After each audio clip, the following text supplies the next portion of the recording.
ಎಲ್ಲರಿಗೂ ನಮಸ್ಕಾರ. ರಮ್ಯಭೂಮಿ ಸಂಗತಿ ಕಾರ್ಯಕ್ರಮಕ್ಕೆ ನಿಮಗೆಲ್ಲರಿಗೂ ಪ್ರೀತಿಯ ಸ್ವಾಗತ. ಇವತ್ತು ನನ್ನ ಉಪನ್ಯಾಸದ ವಿಷಯ ಸ್ಪಷ್ಟತೆ, clarity in life. Clarity in life ಅಂತ ಕೇಳಿದ ತಕ್ಷಣ ನಿಮ್ಗೆ ಅನ್ಸುತ್ತಲ್ವ ಇದು ಬೇಕಾ ನಮ್ಗೆ ಅಂತ. ಕನ್ಫ್ಯೂಷನ್ಸ್ ಬೇಕಾ? ಹಾಗಾದ್ರೆ ಕನ್ಫ್ಯೂಷನ್ಸ್ ಬೇಡ ಅಂತ ಅಂದವರಿಗೆಲ್ಲರಿಗೂ ಕ್ಲಾರಿಟಿ ಬೇಕೇ ಬೇಕು ರೀ. ಕ್ಲಾರಿಟಿ ಯಾಕೆ ಬೇಕು ಹೇಳಿ? ಗೊಂದಲಗಳ ಜೀವನದಲ್ಲಿಯೇ ಹುಟ್ಟಿ ಬೆಳೆದು ಅಲ್ಲಿಯೇ ನಮ್ಮ ಬದುಕು ಪರ್ಯವಸಾನಗೊಳ್ಬೇಕಾ? ಗೊಂದಲಗಳು ಅನಿವಾರ್ಯನಾ? Is it ಇನ್ನೋವೇಟಬಲ್? ಬದುಕು, ಜನ್ಮ ಮತ್ತೆ ಮರಣ ಇವೆರಡೇ ಮಾತ್ರ ಅನಿವಾರ್ಯತೆ ಅಲ್ವಾ? ಇವೆರಡು ಮಾತ್ರ ಇನ್ನೋವೇಟಬಲ್. ಗೊಂದಲಗಳು ಅನಿವಾರ್ಯತೆ ಅಲ್ಲ.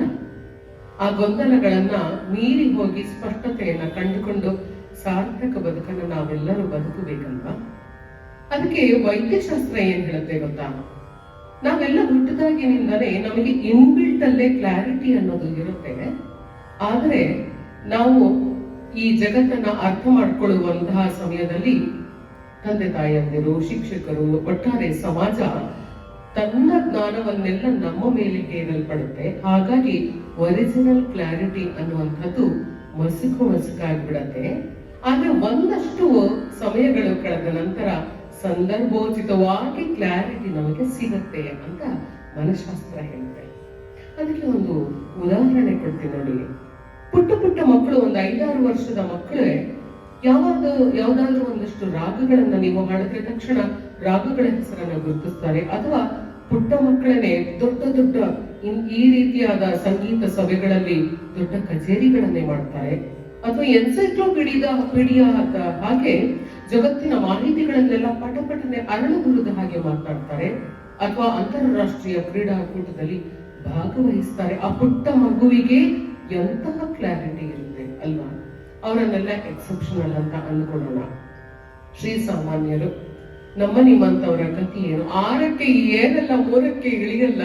ಒಂದೇ ತರಹದ ಜೀವನದಲ್ಲಿ ಗೊಂದಲಗಳ ಗೂಡು, ಆ ಕನ್ಫ್ಯೂಷನ್ಸ್ ಇಂದ ಆಚೆ ಬರೋದು ಹೇಗೆ? ಜಿಡ್ಡು ಕೃಷ್ಣಮೂರ್ತಿ ಅಂತಹ ಫಿಲಾಸಫರ್ ಹೇಳ್ತಾರೆ, our soul has been protecting us, saving us, guiding us, suggesting us. ನಮಗೆ ಯಾವಾಗಲೂ ಗೈಡ್ ಮಾಡ್ತಾನೆ ಇರುತ್ತೆ ಪ್ರತಿಯೊಂದು ಸ್ಟೇಜಲ್ಲೂ ನಮ್ಮ ಆತ್ಮ, ನಮ್ಮ ಮನಸ್ಸಾಕ್ಷಿ. ಆದ್ರೆ ನಾವು ಕಿವುಡರಾಗಿಬಿಟ್ಟಿದ್ದೀವಿ, ಕೇಳಿಸ್ಕೊಳ್ಳೋದಿಲ್ಲ ಅದನ್ನ ಅಂತ ಹೇಳ್ತಾರೆ. ಎಷ್ಟರ ಮಟ್ಟಿಗೆ ಈ ಮಾತು ಸತ್ಯ ಅಲ್ವಾ? ನೋಡಿ, ಈ ಗೊಂದಲಗಳ ಮಧ್ಯೆಯೇ ತಮ್ಮ ಸಾರ್ಥಕತೆಯನ್ನ ಕಂಡುಕೊಂಡು ಜಗತ್ತಿನ ಜಾಗತಿಕ ಮಟ್ಟದಲ್ಲಿ ಮಿನುಗುತಾರೆಗಳಾಗಿ ಎಂದೆಂದಿಗೂ ಈ ಜಗತ್ತು ಇರುವವರೆಗೆ ತಮ್ಮ ಹೆಸರನ್ನ ಉಳಿಸಿ ಹೋಗ್ಬಿಟ್ಟಿದ್ದಾರಲ್ಲ ಬೇಕಾದಷ್ಟು ಜನ ವಿಜ್ಞಾನಿಗಳು. ಮಹಾನುಭಾವರಾದ Albert Einstein, Thomas Alva Edison, Archimedes, Jagadish Chandra Bose, sir C V Raman, oh my goodness, ಬೇಕಾದಷ್ಟು ಜನ ವಿಜ್ಞಾನಿಗಳು ಅವರು ಕೊಟ್ಟಂತಹ ಕೊಡುಗೆಗಳನ್ನೆಲ್ಲ ಸ್ಮರಿಸ್ಕೊಳ್ತೀವಿ, ನಾವೆಲ್ಲರೂ ಅದನ್ನ ಉಪಯೋಗಿಸ್ತೀವಿ ಯಾವತ್ತಿಗೂ.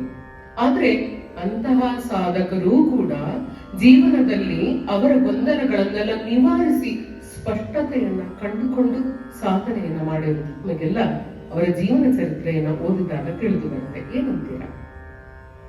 ನನ್ನ ಉಪನ್ಯಾಸದಲ್ಲಿ ಯಾವಾಗಲೂ ನಾನು ಈ ಜಗತ್ತಿನಾದ್ಯಂತ ಇರುವಂತಹ ಈ ಎಲ್ಲ ಸಾಧಕರ ಹೆಸರುಗಳನ್ನ ತೆಗೆದುಕೊಳ್ತೀನಿ. ಆದ್ರೆ ಇವತ್ತಿನ ನನ್ನ ಉಪನ್ಯಾಸದ ಅತ್ಯಂತ ಸಂತೋಷವಾಗಿರುವಂತಹ ಒಂದು ವಿಚಾರ ಏನು ಗೊತ್ತಾ?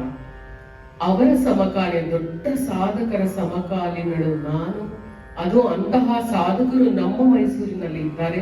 ಹಲವಾರು ವರ್ಷಗಳಿಂದ ಅವರನ್ನ ನಾನು ಅಷ್ಟು ಹತ್ತಿರದಿಂದ ನೋಡಿದ್ದೇನೆ. ಅವರ ಜೀವನ ಗಾಥೆ ನನಗೆ ಗೊತ್ತು ಅಂತ ತುಂಬಾ ಹೆಮ್ಮೆಯಿಂದ ಹೇಳ್ಕೊಳ್ಬಲ್ಲೆ.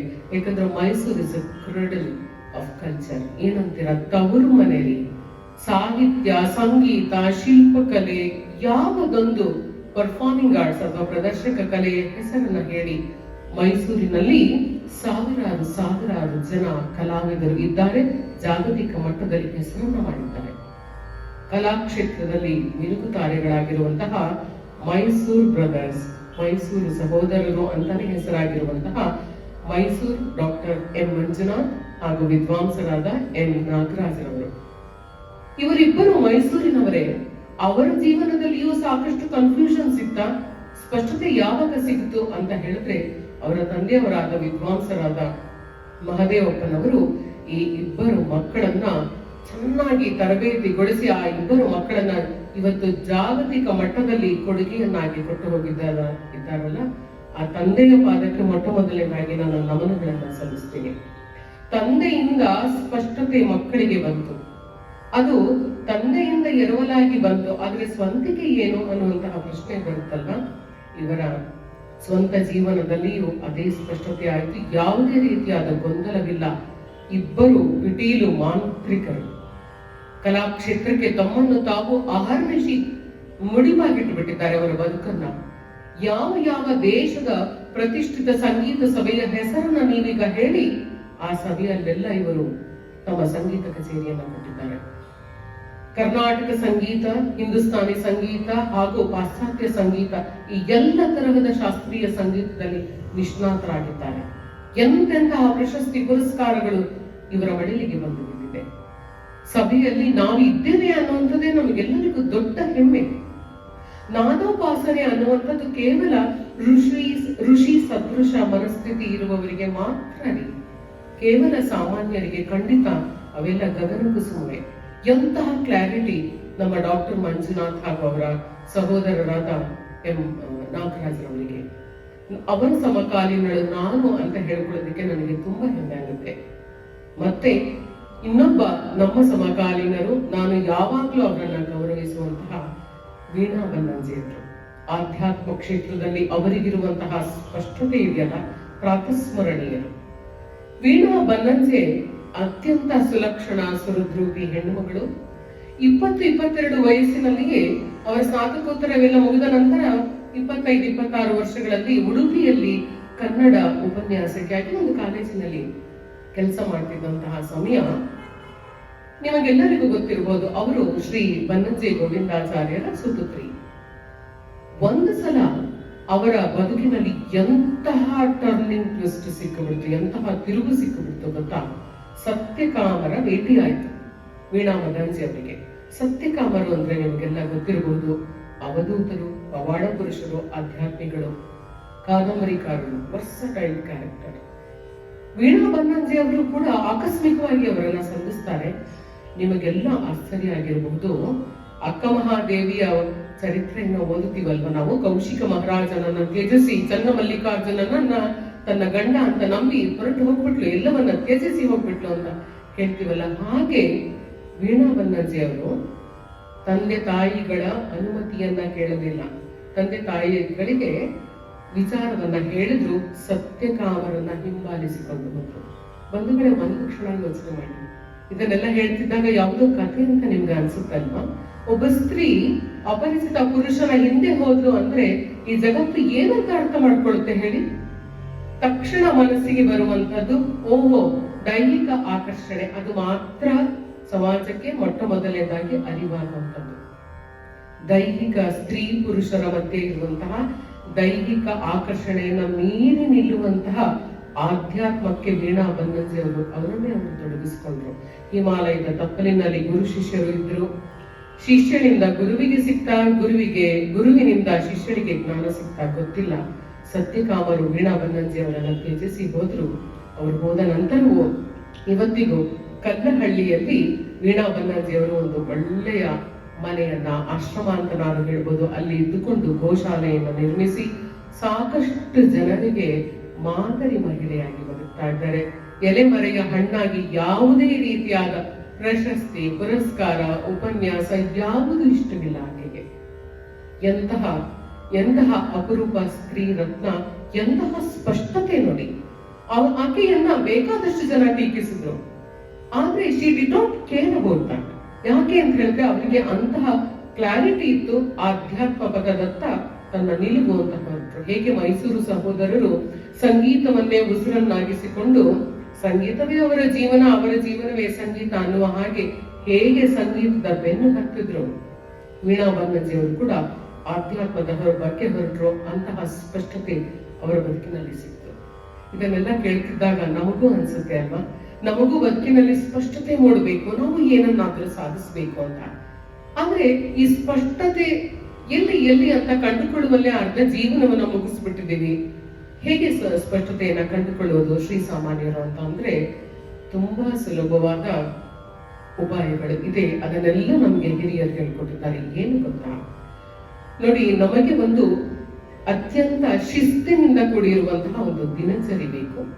ಆ ದಿನಚರಿ ನಮ್ಮೆಲ್ಲ ವೇದ ಮಂತ್ರಗಳಿಂದ, ಗಾಯತ್ರಿ ಮಂತ್ರದಿಂದ, ಓಂಕಾರದಿಂದ ಆರಂಭವಾಗಬೇಕು. ನಂತರದಲ್ಲಿ ಯೋಗಾಭ್ಯಾಸದಲ್ಲಿ ನಾವೆಲ್ಲರೂ ತೊಡಗಬೇಕು ರೀ. ನಾವು jogging, walking, swimming, cycling, gymnastics, ಅದು ಇದು ಅಂತ ಹೋಗ್ತಿದ್ವಿ. ಫ್ಯಾಂಟಾಸ್ಟಿಕ್, ಅದೆಲ್ಲವೂ ಒಳ್ಳೆಯದೇನೆ. ಅದು ದೇಹವನ್ನ ಮಣಿಸುತ್ತೆ, ದೇಹದಿಂದ ಬೆವರನ್ನ ಸುರಿಸುತ್ತೆ.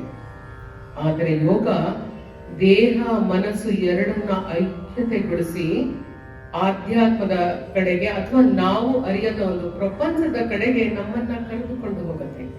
ಯೋಗ it's just like a penance. ಅದು ಒಂದು ರೀತಿಯಾದ ತಪಸ್ಸು. ಪತಂಜಲಿ ಮಹರ್ಷಿಗಳು ಯೋಗದ ಬಗ್ಗೆ ಎಷ್ಟರ ಮಟ್ಟಿಗೆ ವಿವರಗಳನ್ನ ಕೊಟ್ಟಿದ್ದಾರೆ ಅಂದ್ರೆ, ಪತಂಜಲಿ ಮಹರ್ಷಿಗಳ ಪಾದಕ್ಕೆ ನಮಸ್ಕಾರ ಮಾಡ್ತಾ ಈ ವಿಚಾರವನ್ನ ಹೇಳೋದಕ್ಕೆ ನನಗೆ ತುಂಬಾ ಸಂತೋಷ ಅನಿಸುತ್ತೆ.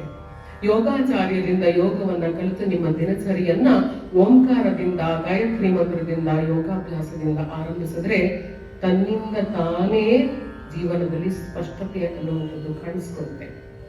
ಒಂದು ತಮಾಷೆಯಾಗಿರೋ ಸುಭಾಷಿತ ಏನ್ ಹೇಳುತ್ತೆ ಗೊತ್ತಾ?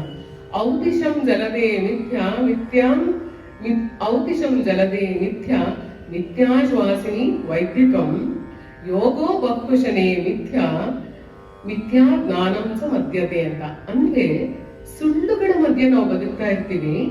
ಮೋಡದ ವಿಚಾರದಲ್ಲಿ ಜ್ಯೋತಿಷ್ಯ ಶಾಸ್ತ್ರ ಸುಳ್ಳಾಗತ್ತೆ, ಮೋಡದ ವಿಚಾರದಲ್ಲಿ ಜ್ಯೋತಿಷ್ಯ ಶಾಸ್ತ್ರ ಸುಳ್ಳಾಗತ್ತೆ, ಉಬ್ಬಸ ರೋಗದಲ್ಲಿ ವೈದ್ಯಶಾಸ್ತ್ರ ಸುಳ್ಳಾಗತ್ತೆ, ಹಾಗೆಯೇ ಅತಿಯಾಗಿ ತಿನ್ನುವವನಿಗೆ ಯೋಗಶಾಸ್ತ್ರ ಸುಳ್ಳಾಗತ್ತೆ, ಮತ್ತು ಹೆಂಡ ಕುಡಿಯುವವನು ಬರೇ ಸುಳ್ಳನ್ನೇ ಮಾತನಾಡ್ತಾನೆ ಅಂತ ಈ ಸುಭಾಷಿತ ಹೇಳುತ್ತೆ.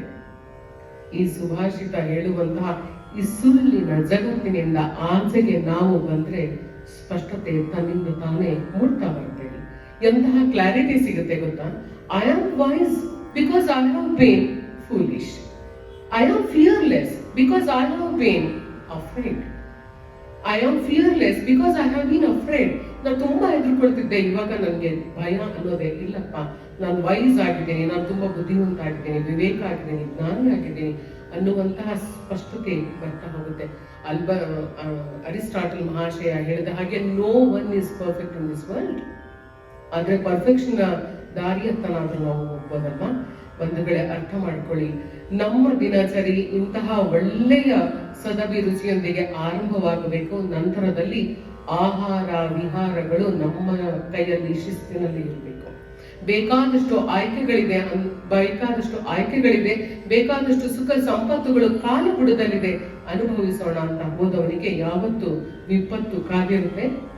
ಸಾತ್ವಿಕವಾದ ಆಹಾರ, ನಮ್ಮ ಬಜೆಟ್ಗೆ ತಕ್ಕ ಹಾಗೆ ವಿಹಾರ, ಈ ಎಲ್ಲವುಗಳನ್ನ ಅಳವಡಿಸಿಕೊಂಡ್ರೆ ಸ್ಪಷ್ಟತೆ ತಾನಾಗೆ ಮೂಡುತ್ತದೆ. ನಂತರದಲ್ಲಿ ನನ್ನ ಉಪನ್ಯಾಸದ ಕೊನೆಯ ಭಾಗದಲ್ಲಿ DVG ಅವರ ಮಾತಿನೊಂದಿಗೆ ಮುಗಿಸ್ತೀನಿ. ಸಮಾಜ ನಮ್ಗೆ ಎಷ್ಟೊಂದನ್ನ ಕೊಟ್ಟಿದೆ ಅಲ್ವಾ? ಗೊಂದಲಗಳನ್ನು ಸೃಷ್ಟಿಸಿ ಸ್ಪಷ್ಟತೆಯನ್ನ ಕಂಡುಕೊಳ್ಳೋದನ್ನು ಕೂಡ ಹೇಳ್ಕೊಟ್ಟಿದೆ ಈ ಸಮಾಜ ಅಲ್ವಾ?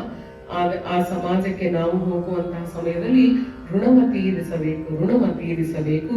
ತೀರಿಸುತ್ತಾ ಜಗದಾದಿ ಸತ್ಯವನ್ನ ಒಂದುಗೂಡಲೇಬೇಕು. ಆ ನಂತರ ನೋಡು ಮನೆಯೇ ಮಠ ನಿನಗೆ ಅನ್ನುವಂತಹ ಸ್ಪಷ್ಟತೆ ಸಿಗುತ್ತೆ ಅಂತ DVG ಅವರು ಹೇಳ್ತಾರೆ. ಬಂಧುಗಳೇ, ಕ್ಲಾರಿಟಿ ಇನ್ ಲೈಫ್ ಅದನ್ನ ಹೇಗೆ ಕಂಡುಕೊಳ್ಳೋದು ಅಂತ ನಾನು ನಿಮ್ಮೊಂದಿಗೆ ಹಂಚಿಕೊಂಡಿದ್ದೀನಿ. ನಿಮಗೂ ನನ್ನ ಮಾತು ಸತ್ಯ ಅಂತ ಅನಿಸಿದ್ರೆ ನಿಮ್ಮ ಅಭಿಪ್ರಾಯವನ್ನ ಕಾಮೆಂಟ್ ಮೂಲಕ ನನಗೆ ಬರೆದು ತಿಳಿಸಿ. ನೋಡ್ತಾ ಇರುವಂತಹ ವ್ಯೂವರ್ಸ್ ಎಲ್ಲ ದಯಮಾಡಿ ಸಬ್ಸ್ಕ್ರೈಬರ್ ಆಗಿ ಬೆಲ್ ಐಕನ್ ಅನ್ನು ಪ್ರೆಸ್ ಮಾಡಿ ಅಂತ ಹೇಳ್ತಾ ನಿಮ್ಮ ರಮ್ಯ ಭೂಮಿ ನಮಸ್ಕಾರಗಳನ್ನ ತಿಳಿಸಿದ್ದಾರೆ. ನಮಸ್ಕಾರ.